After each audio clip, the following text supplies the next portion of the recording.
हाँ जी, तो नमस्कार मित्रों। और फर्स्ट पेपर का लास्ट सेशन है जिसमें 5 नंबर क्वेश्चन कह रहा है कि जो वास्तविक गैसें हैं उनका आदर्श व्यवहार से किस प्रकार से विचलन है, इनके कारणों को समझाइए। और CO2 गैस के लिए जो बॉयल ताप है उसकी गणना कीजिए। तो ये 2 पॉइंट इसके रेस्पेक्ट में रहने वाले हैं। यस, फर्स्ट में है कि जो भी आदर्श गैसें होती है वो होती क्या है। तो आप लोग जानते हो आदर्श गैसें वो गैस होती है जो किसी भी ताप और दाब की स्थिति में आदर्श गैस समीकरण का पालन करती है। यानी कि जो गैसें PV = NRT का पालन करती है तो उसको अपन आइडियल गैस के नाम से जानते हैं। आइडियल गैस के नाम से जानते हैं। आदर्श गैसें वो होती है, आदर्श गैसें वो होती है जो आदर्श गैस समीकरण का प्रत्येक दाब, प्रत्येक ताप, प्रत्येक उत्प्रेरक, प्रत्येक कंडीशन में, प्रत्येक परिस्थिति में आदर्श गैस समीकरण का पालन करती है। तो उसे अपन आदर्श गैस के नाम से जानते हैं। आदर्श गैस समीकरण को दाब, ताप और प्रत्येक स्थिति में अगर पालन करती है तो ऐसी गैसों को आदर्श गैस कहते हैं। लेकिन जो ऐसी गैस है ताप, दाब की किसी भी कंडीशन में आदर्श गैस का पालन, आदर्श गैस समीकरण का पालन नहीं करती है तो उन गैसों को अपन अनादर्श गैस के नाम से जानते हैं। अनादर्श गैस कहते हैं, है ना। अनादर्श गैस ऐसी गैस है जो किसी भी कंडीशन में उसका पालन नहीं करती है, तो अनादर्श गैस कहते हैं। ये गैसें निम्न दाब और उच्च ताप पर आदर्श गैस समीकरण का पालन करती है। कंडीशन ध्यान रखोगे, निम्न दाब, उच्च ताप, निम्न दाब और उच्च ताप की कंडीशन पर आदर्श गैस समीकरण का पालन करती है। ये गैसें उच्च दाब और निम्न ताप पर ये गैसें आदर्श व्यवहार से थोड़ा सा विचलन भी दर्शाती है, और ये विचलन धनात्मक भी हो सकता है और ये विचलन ऋणात्मक भी हो सकता है। ओके, निम्न दाब और उच्च ताप पर आदर्श गैस समीकरण का पालन करती है, लेकिन उच्च दाब और निम्न ताप पर क्या लिखा है, उच्च दाब और निम्न ताप पर ये गैसें, आदर्श गैसें विचलन दिखाती है। ये विचलन पॉजिटिव भी हो सकता है, नेगेटिव भी हो सकता है। गैसों के आदर्श व्यवहार से विचलन को समझाने के लिए एक कारक लिया जाता है जिसे अपन संपीड़ितता गुणांक यानी कि कॉम्प्रेसिबिलिटी फैक्टर को डिनोट करते हैं, that is denoted by Z। और Z को नोट किया जाता है Z = PV/NRT से इसको डिनोटेड किया जाता है। ऐसी गैसें जिनके लिए Z का मान, संपीड़ितता गुणांक का मान अगर 1 होता है तो वो हमेशा आदर्श गैसें होती है। जिसमें PV = PV/NRT की वैल्यू हमेशा 1 होती है तो वो आदर्श गैसें होती है। वास्तविक गैसों के लिए जो Z का मान है वो 1 से अधिक भी होता है और 1 से कम भी हो सकता है, लेकिन आदर्श गैसों के लिए जो Z का मान है वो हमेशा 1 होता है। अगर Z की वैल्यू 1 से कम है, यानी कि Z का मान अगर 1 से अधिक है या Z का मान 1 से कम है, 1 ज़्यादा है Z कम है, या फिर Z ज़्यादा है 1 कम है, तो ऐसी गैस है जिसमें Z का मान 1 से अधिक होता है तो धनात्मक विचलन, और जिसमें Z का मान 1 से कम होता है तो वो हमेशा ऋणात्मक विचलन दर्शाती है। यस, वास्तविक गैसों के व्यवहार को आदर्श गैस व्यवहार से जो विचलन है उसको समझाने के लिए एक वक्र खींचा जाता है जिसको वैज्ञानिक अमीगट ने प्रस्तुत किया था। और वैज्ञानिक ने Z की जो वैल्यू है, संपीड़ितता गुणांक की जो वैल्यू है, उसके लिए Z मतलब संपीड़यता गुणांक और इस संपीड़ितता गुणांक की जो अलग अलग वैल्यू थी उसके आधार पर दाब और ताप पर अलग अलग वक्र खींचे जिन्हें अपन अमीगट वक्र के नाम से जानते हैं। यहाँ पर अमीगट वक्र में देख सकते हो जिसमें Z = 1 की जो लाइन आ रही है, Z = 1 की जो लाइन आ रही है, इस लाइन के समांतर जो लाइनें चल रही है, जैसे आप यहाँ पे हीलियम को देख सकते हो, हाइड्रोजन को देख सकते हो, इन गैसों के जो वक्र है लगभग इसके समांतर है। इसका मतलब ये गैसें आदर्श गैस की तरह व्यवहार करती है। लेकिन जिसकी वैल्यू 1 से डाउन फिर अप हो रही है, 1 से वैल्यू डाउन फिर 1 के लगभग जारी है, तो CO2 गैस है, नाइट्रोजन गैस है, ये आदर्श गैस की तरह व्यवहार नहीं करती है। ये Z वक्र से पता चलता है। यस, संपीड़ितता गुणांक के रेस्पेक्ट में अगर बात करें, संपीड़ितता गुणांक के रेस्पेक्ट में अगर बात करें तो संपीड़ितता कारक यानी कि Z और P के मध्य जो अलग अलग गैसों के लिए अमीगट वक्र खींचा गया उसमें आदर्श गैस के लिए Z का मान 1 होता है। इसका मतलब आदर्श गैस के लिए अक्ष के समांतर लाइनें प्राप्त होती है। वास्तविक गैसों के लिए जैसे CO2 है, H2 है, H2 है, N2 है, हीलियम है, आदि के लिए Z का मान 1 के बराबर नहीं होता है। अतः इनके मान या तो 1 से अधिक होते हैं या 1 से कम होते हैं और ये आदर्श गैस से धनात्मक और ऋणात्मक विचलन दर्शाती है। ओके, धनात्मक ऋणात्मक विचलन को दिखा सकते हो, Z गुणांक आप दिखा सकते हो, आदर्श गैस है क्या है, अनादर्श गैस है क्या है, अमीगट वक्र क्या है, ये तो आप दिखा सकते हो। अगला क्वेश्चन है कि जो CO2 है वो निम्न दाब पर आदर्श गैस व्यवहार से ऋणात्मक विचलन दर्शाती है, लेकिन जैसे जैसे दाब बढ़ता है तो धनात्मक विचलन दिखाना स्टार्ट करती है। उच्च दाब पर एक बिंदु के बाद धनात्मक विचलन प्रदर्शित करती है। इसी प्रकार नाइट्रोजन गैस भी कम दाब पर ऋणात्मक होती है और उच्च दाब पर धनात्मक विचलन दर्शाती है। नाइट्रोजन गैस CO2 गैस की तुलना में कम विचलन प्रदर्शित भी करती है। यस, हीलियम हाइड्रोजन गैस केवल धनात्मक विचलन दर्शाती है। जैसे जैसे दाब बढ़ता है वैसे वैसे इनका आदर्श व्यवहार से विचलन भी बढ़ता जाता है, इसलिए Z का मान 1 से अधिक होता है और इस प्रकार इन गैसों में दाब बढ़ने के साथ साथ विचलन भी बढ़ता है। यहां से आप देख सकते हो अलग अलग गैसों के लिए किस किस प्रकार से इनके Z की वैल्यू चेंज होती जाती है। तो ये जो समांतर चलती है वो हमेशा आइडियल गैसें होती है, यहाँ पे ऋणात्मक विचलन है और ऊपर की तरफ धनात्मक विचलन दिखाया जाता है। तो ये गैसों के रेस्पेक्ट में कुछ पॉइंट है, धनात्मक ऋणात्मक विचलन कैसे कैसे दिखाया जाता है। ये जो आप फाइल देख रहे हो ये आपको PDF मिल जाएगी, तो आप नो डाउट रहे, बिल्कुल एकदम क्लियर आपको दिखाई देगा। अगला, ताप का क्या प्रभाव होता है, इफेक्ट ऑफ टेम्परेचर। जो अपन अमीगट वक्र देख रहे हैं उसके अंदर ताप का प्रभाव दिखाने के लिए जो आदर्श गैसें है और वास्तविक गैसें है उनके बीच में एक विचलन को दिखाया जाता है।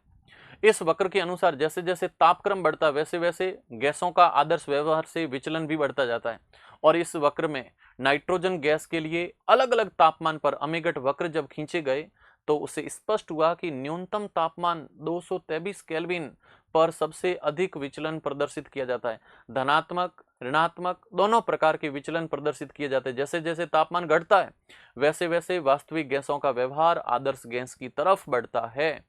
उच्चतम तापमान 675 केल्विन टेम्परेचर पर प्राप्त जो वक्र है वो धनात्मक विचलन प्रदर्शित करता है तथा लगभग अक्ष के समांतर चलता है।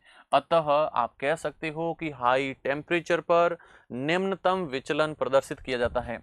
यस, अगला पॉइंट बहुत अच्छे से ध्यान रखोगे, क्या लिखा है, वह ताप जिस पर वास्तविक गैस बॉयल के नियम का पालन करती है तो वो बॉयल ताप कहलाता है, बॉयल टेम्परेचर कहलाता है और प्रत्येक गैस के लिए ये अभिलाक्षणिक गुण होता है और हर एक के लिए अलग अलग होता है। यदि ताप बॉयल ताप से ऊपर होता है तो Z का मान ग्रेटर देन 1 होता है, लेकिन ताप का मान TB ताप से कम होता है तो Z is equal to lower than 1 होता है। या हाइड्रोजन के लिए आप देखोगे तो बॉयल ताप 165 डिग्री सेल्सियस होता है, हीलियम के लिए यही वैल्यू -240 डिग्री सेल्सियस होती है। इस प्रकार गैसें उच्च दाब और निम्न ताप पर विचलन प्रदर्शित करती है। ओके, यस, अभी अपन ने देखा जो बॉयल टेम्परेचर था उसके लिए लिखा है कि CO2 गैस के लिए बॉयल टेम्परेचर देखिए तो इसमें A की वैल्यू दे रखी है 359 एटमॉस्फेयर लीटर स्क्वायर इनवर्स और मोल, और B की वैल्यू भी दे रखी है। तो बॉयल का टेम्परेचर कैलकुलेट करने के लिए टेम्परेचर बॉयल टेम्परेचर तो अपन लिखते हैं